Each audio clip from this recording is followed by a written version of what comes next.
আজকে চলে এসেছি বীরভূম জেলার মল্লারপুরের মল্লেশ্বর শিববাড়ি। যে শিববাড়ি সম্পর্কে অনেক ধরনের অনেক রকম কথা আমরা শুনেছি, তাই সেই শোনা কথার টানে আজকে আমরা এখানে চলে এসেছি এবং এখানে এসে এই মন্দিরের যে দায়িত্বপ্রাপ্ত যারা আছে তাদের সঙ্গে মন্দিরের সম্পর্কে আমরা অনেক কিছু জেনেছি এবং আরও অনেক কিছু জানবো, তাদের মুখ থেকেই শুনবো। তাই প্রথমে তাদের পরিচয় করিয়ে দিই। এখানের যে দায়িত্বপ্রাপ্ত শ্রী পার্থ পান্ডা। হ্যাঁ, নমস্কার। নমস্কার। আর হচ্ছে শ্রী তন্ময় চ্যাটার্জি, যিনি মন্দিরের দায়িত্বপ্রাপ্ত আছে এবং যিনি একজন জ্যোতির্বিদ বা জ্যোতির্গণনা করে। নমস্কার। আচ্ছা পার্থবাবু, এই যে মল্লেশ্বর মন্দির, শিব মন্দির মল্লারপুরে, এই মন্দিরের প্রতিষ্ঠাতা কবে হয়েছে আর এর ইতিহাসটা কি যদি একটু বলেন? এই মল্লারপুরের মল্লেশ্বর শিব মন্দির প্রতিষ্ঠিত হচ্ছে, শিব প্রতিষ্ঠিত নয়, মল্লারপুর মন্দির, শিব মন্দিরটা প্রতিষ্ঠিত হচ্ছে মল্লনাথ রাজার। আগে ছিল আপনার বিহারে মরুটি বলে একটা গ্রাম। আচ্ছা। সেই গ্রামে থাকতেন মল্লনাথ রাজার রাজবাড়ি, ওইখানেই রাজধানী। এখন হয়ে গিয়েছে সেটা ঝাড়খণ্ড। আমাদের পূর্বপুরুষদের মুখ থেকে শোনা যে মল্লনাথ রাজা মল্লেশ্বর মন্দির প্রতিষ্ঠিত করেন এবং মন্দিরের গায়ে লেখা আছে 1114 শতাব্দ। আচ্ছা বাবা, আজ থেকে মোটামুটি অনুমান 1200 বছর হবে। অনেক পুরনো পুরনো মন্দির। আচ্ছা তন্ময় বাবু, আমি তো পার্থবাবুর মুখে শুনলাম মন্দিরের এই প্রতিষ্ঠা সম্পর্কে, কোন রাজা করেছিল। যাই হোক, তা আপনারা তো ছোটবেলার থেকে এই শুনে শুনেই তো বড় হয়েছেন, তা আপনাদের এই অভিজ্ঞতাটা কি সেটা যদি বলেন। উনি যেটা বললেন ঠিকই বললেন, কারণ আমিও এটাই শুনে এসেছি পূর্বপুরুষের মুখে আমার, যে মল্লনাথ রাজাই এই শিব মন্দির প্রতিষ্ঠিত করেছিলেন। আচ্ছা আচ্ছা পার্থবাবু, এই মন্দিরের প্রতিষ্ঠা সম্পর্কে তো আমি শুনলাম, কিন্তু এই মন্দিরে এই যে শিব মন্দিরের যে শিবলিঙ্গের যে উত্থান, সেটা কিভাবে হয়েছে সেটা যদি একটু বলেন। এটা আমাদের পূর্বপুরুষ থেকে শোনা যে মল্লারপুর শিব মন্দির যেখানে মানে শিব অনাদিলিঙ্গ যেখানে উঠেছে, সেটা আজ থেকে 1200 বছর জঙ্গলে ভর্তি ছিল। আচ্ছা। মল্লনাথ রাজার গোশালা ছিল গোয়ালা বলে একটি গ্রামে। সেই গ্রামে মুচিরাম গোয়ালা বলে তার দায়িত্ব ছিল গরু। সেই বাড়িতে কিন্তু দুটো গাই কোনোদিন দুধ দিত না। এইখানে জঙ্গলে যখন চড়াতে নিয়ে আসতো, চড়াতে নিয়ে এসে তখন দেখতো এইদিকে দুটো গাই চলে আসছে, এসে একটা গায়ে দুধ দেওয়া যখনই হয়ে যেত ওই জায়গায় একটু গাই, তখন আর একটা গায়ে দুধ দিত।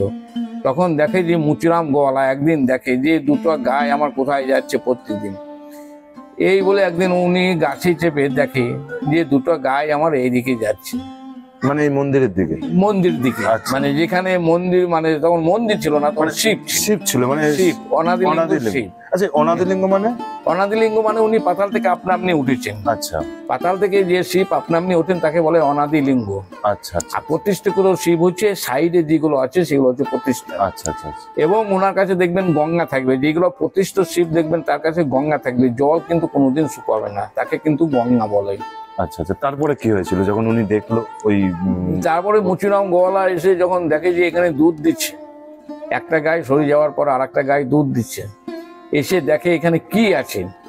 তারপর দিন বাড়ি থেকে শাবল গাঁইতে নিয়ে এসে তিনি এই জায়গাটুকা কাটতে লাগে। পাহাড়ের ওই পাথরের মধ্যে যখন দেখে যে একটা কালো রঙের পাথরটা যখন কেটে সরায় তখন তার গঙ্গা তার মুখে লাগে। মুখে জলটা লাগে, তখন দেখে যে এখানে কি আছে এটা। তখন ওনাকে স্বপ্ন দেয় যে আমি অনাদিলিঙ্গ মল্লেশ্বর শিব, আমার পূজা এবং ভোগের ব্যবস্থা কর। আচ্ছা আচ্ছা আচ্ছা। ঠিকই বললেন যে খোঁড়ার ব্যাপারটা ছিল, মানে যেভাবে উঠতে শুরু করলো, তখন যখন দেখলেন যে ওখানে জল উঠে আসছে, এর পেছনে যে আসল রহস্য ছিল সেটা হচ্ছে যখন দেখলে যে একটা গরু দুধ পাচ্ছি না, কি ব্যাপার, কি ব্যাপার? এটা তো একটা আশ্চর্য বিষয়। এবং বাছুর ছাড়া দুধ পড়ছে গাছের নিচে গভীর জঙ্গলে। তখনকার দিনে কিন্তু একটা গুপ্তধনের প্রচলন ছিল, যে হয়তো কলসে সোনা দানা হীরা মোহর এগুলো আছে। এই আশায় কিন্তু তার পরিবার খোঁড়াখুড়ি করতে শুরু করে সেই জায়গায়। আচ্ছা। এবং নির্দিষ্ট একটা পরে এম তৈরি করে যে এই জায়গার উপর খোঁড়া হোক। তাই মন্দিরটা দেখবেন নাট মন্দির থেকে অনেকটা নিচে বাবার মন্দির, তার নিচে আবার বাবা। যখন দেখলে কিছুই নেই, তখন ওই পাথরের যে বাবার শিলা, সেখানে কিন্তু ওই গাঁইতির শাবলের দাগ পড়ে এবং নিচ থেকে জল উঠতে শুরু করে। আচ্ছা আচ্ছা। সেই জল কিন্তু প্রচুর পরিমাণে সেই সময়কালে উঠেছিল, এবং এখনো বর্তমান সময়কালেও কিন্তু বছরে সেই জল ওঠে একবার, যেটাতে ওই যে পিনট লেভেল রয়েছে আমাদের শিব মন্দিরের ভিতর, সেই পিনটের স্থানটা কিন্তু ফুল হয়ে যায়। এছাড়াও প্রত্যেক দিন কিন্তু শিবগঙ্গা প্রতিটা মানুষ দর্শন লাভ করতে পারবে। অর্থাৎ যখনই কোনো ভক্ত আসবেন তখনই কিন্তু সেই শিবগঙ্গার দর্শন করতে পারবে। সব সময়ের জন্য পাশে বাবার চারিপাশে গঙ্গা থাকে। আচ্ছা, মানে বলতে যাচ্ছেন যে মানে গঙ্গার এখানে আমি শুনেছিলাম যে গঙ্গার নাকি বর্ষার সময় গঙ্গার জলের যদি লেভেল বাড়ে, এখানেও নাকি মন্দিরের জলের ইয়েটা বেড়ে যায়। হ্যাঁ হ্যাঁ হ্যাঁ, সেটা একটা মাটির নিচের ব্যাপার।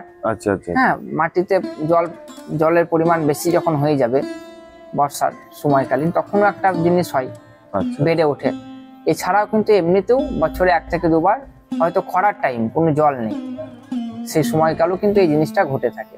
আচ্ছা, এটা ঘটছে। এবং বাবার যে রূপটা হয়েছে, তখন সে খুঁড়তে খুঁড়তে সেই রূপটা ওঙ্কার, আচ্ছা, ওং চিহ্ন রয়েছে বাবার, যেটা উনার হ্যাঁ, মন্ত্র ওং নমঃ শিবায় ওম।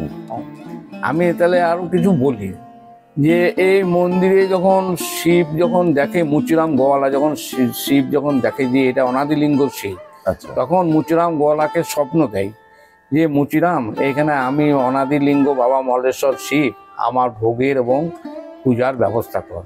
মুচিরাম গোয়ালা তখন কিন্তু মল্লনাথ রাজাকে দেয়। মল্লনাথ রাজাকেও কিন্তু শিব স্বপ্ন দেয় যে মল্লনাথ রাজা, মল্লনাথ, আমি এখানে অনাদিলিঙ্গ, হ্যাঁ, আমার এখানে পুজো এবং ভোগের ব্যবস্থা কর।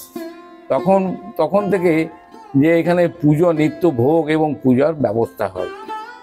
আচ্ছা, মানে এখানে বলতে চাচ্ছেন যে যখন এই স্বপ্নটা দেখান তখন রাজা উনি এখানে এই পুরো টোটাল ব্যবস্থাপনাটা করেছে, চালু হয়েছে। আচ্ছা, তার মানে এটা বলা যায় যে উনি তখন এই মন্দিরটা স্থাপিত করেছে।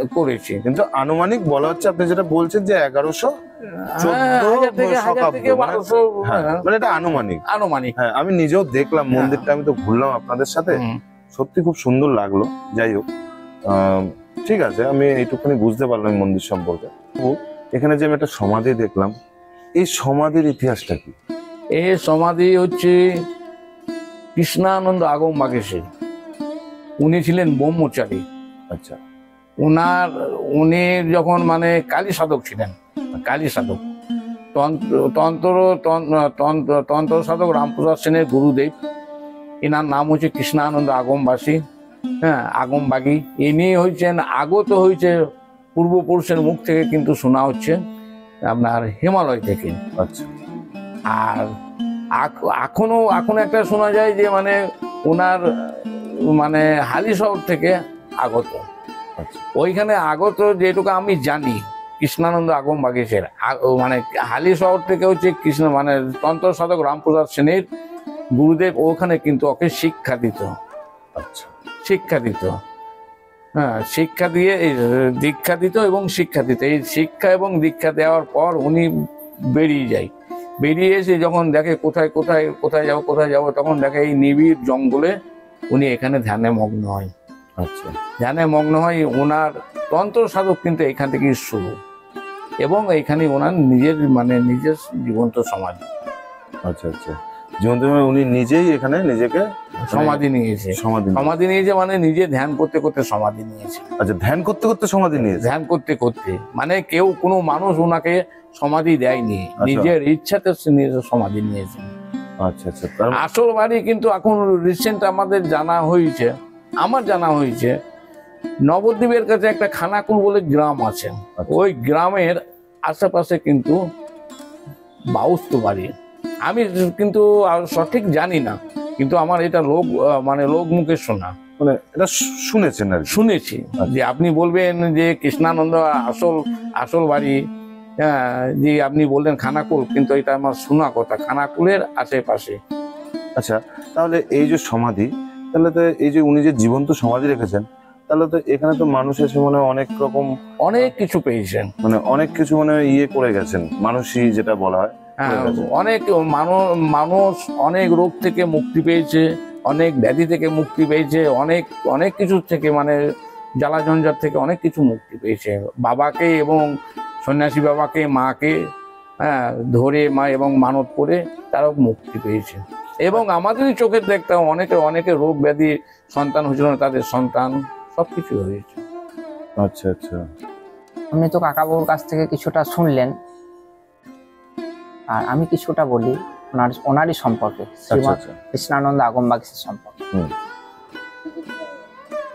উনি বহু জায়গায় ভ্রমণ করতে করতে লাস্টে কিন্তু হিমালয় পর্বত চলে গিয়েছিলেন।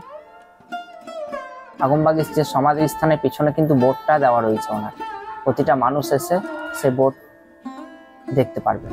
আমি যে কথাটা বলবো সেখানে বোর্ডে উল্লেখ রয়েছে মন্দির চত্বর। হিমালয়ে চলে যাওয়ার পর সেখানে কিন্তু তার দৈববাণীতে আদেশ হয়েছিল এই মন্দিরের কথা আসার জন্য, অর্থাৎ মল্লারপুরের মল্লেশ্বর শিব মন্দিরের কথা। উনি কিন্তু ঘোড়ায় করে ভ্রমণ করেছিলেন এবং ঘোড়াতে করেই কিন্তু এই মন্দিরে প্রবেশ করলেন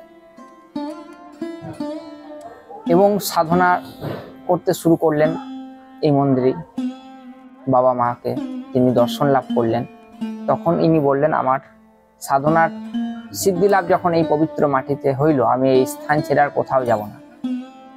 তাই উনি স্বইচ্ছা এখানে জীবন্ত সমাধি নিয়েছেন।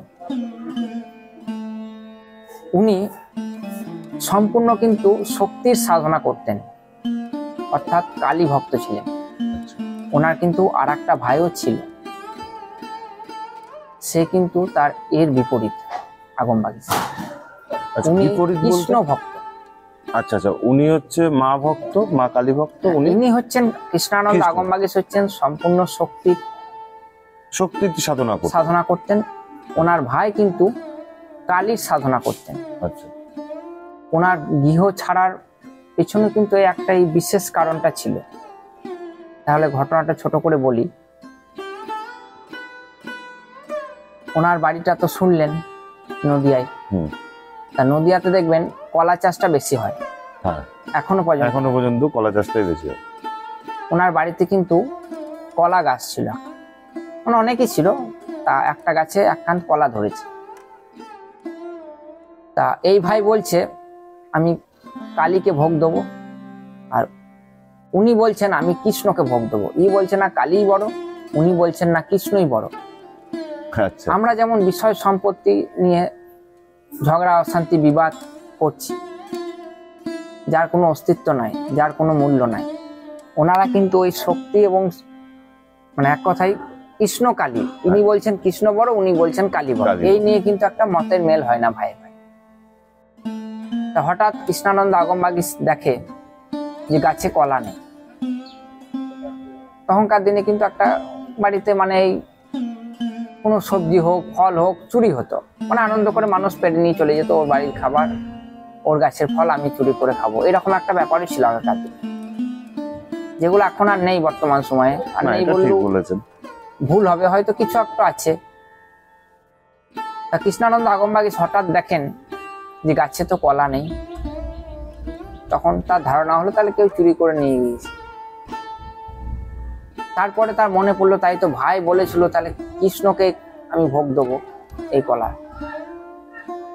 সাথে সাথে কিন্তু তার যখনই মাথায় খেলে যে কৃষ্ণকে তাহলে ভোগ দিয়ে ফেললো নাকি দেখি, তখনই কৃষ্ণানন্দ আগমবাগীশের হঠাৎ মনে পড়ে গেল তাই তো ভাই বলেছিল যে কৃষ্ণকে ভোগ দেবো আমি। ঠাকুর ঘর যেই খুলে দেখে তার ধারণা হয়েছে যে তাহলে হয়তো ভোগ দিয়ে ফেলেছে, কলাটা আছে নাকি দেখি। যেই ঠাকুর ঘর খুলেছে কৃষ্ণানন্দ আগমবাগীশ তখন সাথে সাথে তিনি দর্শন লাভ করলেন যে কালী গোপালকে বসে করলেন, মানে নিজেও কলা খাচ্ছে এবং তার সন্তান হিসাবে গোপালকেও কলা খাওয়াচ্ছে। বাহ! তখন তিনি দেখলেন তাই তো আমি এখনো পর্যন্ত শক্তির সাধনা করছি, আবার আমি এখনো পর্যন্ত মায়াটাই কাটাতে পারিনি। তাই তিনি সাথে সাথে কিন্তু গৃহ ত্যাগ করলেন এবং বিভিন্ন জায়গায় ভ্রমণ করতে লাগলেন। এর আগেও বললাম বিভিন্ন জায়গায় ভ্রমণ করতে করতে হিমালয় চলে গিয়েছিলেন। হিমালয় থেকে আদেশ পেলেন, মানে দৈববাণীতে, মানে তিনি ওখানে ধ্যানে বসেছিলেন এবং দৈববাণী অর্থাৎ তিনি ধ্যানে বসে আছেন এবং ওপর থেকে একটা ধ্বনি আসছে যে এই মন্দিরের কথা আসার জন্য। সেই ধ্বনি পেয়েই তিনি এই মন্দিরে যখন এলেন বাবা মাকে দর্শন লাভ করেন। তখন থেকে কিন্তু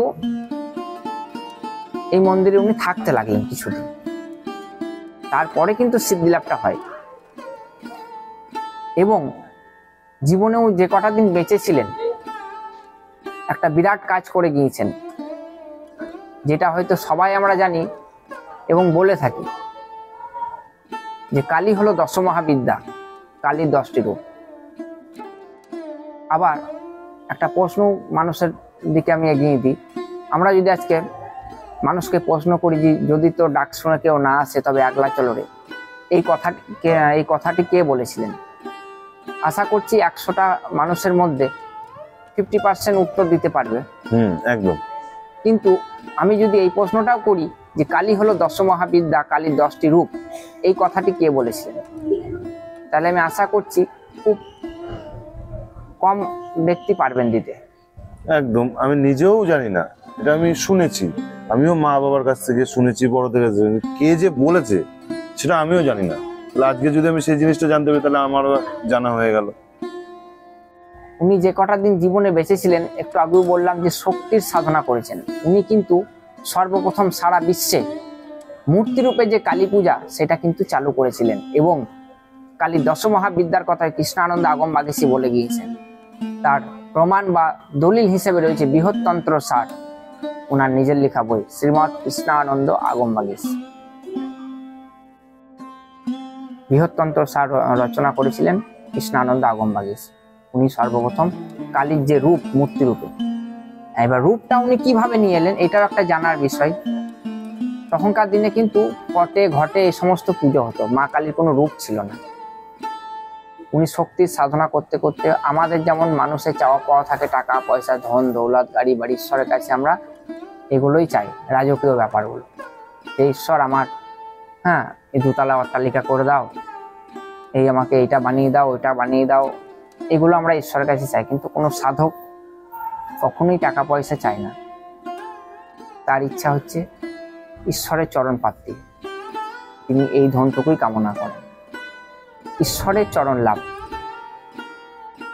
কারণ এ কারণেই তিনি চান যাতে আর এই মানে দ্বিতীয়বার আর জন্মগ্রহণ করতে না হয়।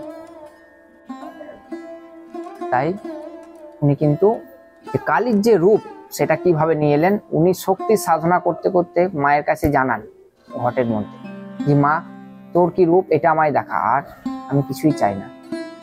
উনি সেই রাতে স্বপ্নে আদেশ পেয়েছিলেন যে সকালবেলায় ঘুম থেকে উঠে যেই মহিলাকে যেইভাবে সর্বপ্রথম দেখবি সেটি হচ্ছে আমার রূপ এবং সেই রূপেই আমাকে পূজা করিস। তা উনি যখন ঘুম ভাঙলো এবং ঘর থেকে যখন বাহির হলো তখন দেখলেন যে একটা বাগদিদের মেয়ে বিনা বস্ত্রে ঘুঁটো দিচ্ছেন। ঠিক মা কালীর যেমন রূপ সেইভাবেই কিন্তু ঘুঁটো দিচ্ছেন এইভাবে। এবং সেই চিত্র যখন মানে আগমবাগীশের সাথে স্বয়ং মা কালীর মুখোমুখি হয়ে মা কালী কিন্তু লজ্জায় জিভটা বার করে ফেলেন। সেই চিত্রটাকে উনি তুলে ধরেন এবং মূর্তি মানে অর্থাৎ আকারে নিয়ে এলেন। সাকার আকারে সে বানিয়ে মায়ের পূজাটা চালু করেছিলেন। তাই আমরা কিন্তু আজকে মানুষ মূর্তি রূপে যে দীপাবলি বা বিভিন্ন কালী পুজো, 12টা মাসে 12টা কালী পুজো আমরা আজ করে থাকি। এমনকি কালীর যে দশমহাবিদ্যা মধ্যে কালী পরেই কিন্তু তারার স্থান, মানে দশমহাবিদ্যার দ্বিতীয় রূপ তারা, সেই নামটাও দিয়েছিলেন কৃষ্ণানন্দ আগমবাগীশ, যেই নামের এবং রূপের সাধনা করলেন বামা খাপা স্বয়ং। রামকৃষ্ণ করলেন স্বয়ং মা কালী ভবতারিণী, এনারই দেওয়া নাম। ইনি হচ্ছেন সমস্ত তন্ত্রের গুরু। তন্ত্রটাকেই সারা পৃথিবীতে নিয়ে এসেছিলেন কৃষ্ণানন্দ আগমবাগীশ। এর আগে কেউ তন্ত্রটা জানতো না। ওনার সম্পর্কে তো হয়তো আমি কিছুই জানি না, আবার বলতে লাগলে শেষও হবে না, আবার সবসময় উনি না চাইলে আমার মাথাতেও আনবে না, আর আমার মাথায় যদি উনি না দেন তাহলে আমিও মানুষকে বলতে পারবো না। তাই এই মুহূর্তে যেটুকু জানলাম ওনার সম্পর্কে বললাম। আরও মানুষ ভক্ত আসুক, মানুষ ভক্ত এসে ওনার সম্পর্কে জানতে চাক, মানুষের বিভিন্ন রকম প্রশ্ন, হ্যাঁ, আমি যদি জানা থাকে অবশ্যই আমি তাদেরকে সেই প্রশ্নের উত্তর দেবো। আমি সত্যি বলতে আপনি যখন বলছেন আমি মানে এর মধ্যে পুরো ঢুকে গেছি। মানে বলছে মনে হচ্ছে না আপনি বলে যান, আমি শুনেই যাই। মানে এত সুন্দর লাগলো আমার, মানে এত সুন্দরভাবে আপনি এটাকে বললেন, মানে এটা মুখের কোনো ভাষা হবে না। কিন্তু বড় যে মাপের সাধক অনেকেই এখনো পর্যন্ত জানে না। মানুষ যখন জানবে যে সমস্ত তন্ত্রের গুরু এই মল্লেশ্বর শিব মন্দিরে আছেন, তখন এই মন্দিরে একদিন প্রচন্ড পরিমাণে ভিড় হবে। একদম। এখন তো মানুষ জানে না, আর সেভাবে কোনো প্রচার হয়নি এতদিন অবধি। মানুষ জানতে পারলে প্রচুর ভিড় হবে, এবং মানুষ, এটা হচ্ছে সিদ্ধপীঠ এবং অতি গুপ্ত সাধন পীঠ এই মল্লেশ্বর শিব মন্দিরটা। কারণ স্বয়ং কৃষ্ণানন্দ আগমবাগীশ এই মন্দিরই সিদ্ধি লাভ করেছিলেন, সেই অর্থে এই মন্দিরটাকে বলা হয় সিদ্ধপীঠ। এই মাটিতে মানুষের বড় বড় রোগ ব্যাধি পর্যন্ত ভালো হয় এই জীবন্ত সমাধির ওই স্থানের মাটি। বিভিন্ন রকম অলৌকিক দৃশ্য এই মন্দিরে প্রতি রাত্রে ঘটে, আজও কেউ থাকতে পারে না ভয়ে। লোমহর্ষ ঘটনা। আচ্ছা পার্থবাবু, আজকে আমি সবার শেষে এই কথাটাই বলবো, আজকে এত বড় আমার সৌভাগ্য হয়েছে যে আমি মল্লারপুরের এই মল্লেশ্বর শিব মন্দিরে এসেছি, আর যার মারফতে এসেছি, যাকে আমি আমার রক্তের না হয়েও, বলে না যে রক্তের সম্পর্ক বড় সম্পর্ক নয়, যার কথাতে, ঠিক আছে, যে বোনের কথাতে আমি আজকে এখানে পৌঁছেছি, মানে আখি যার নাম, তা ওর মাধ্যমে আজকে আমি মল্লারপুরে মল্লেশ্বরের শিব মন্দিরে এসেছি। তা আপনাদের কাছ দিয়ে এই পুরো মন্দিরের বিষয় পুরো শুনলাম, আমার তো খুবই ভালো লাগলো।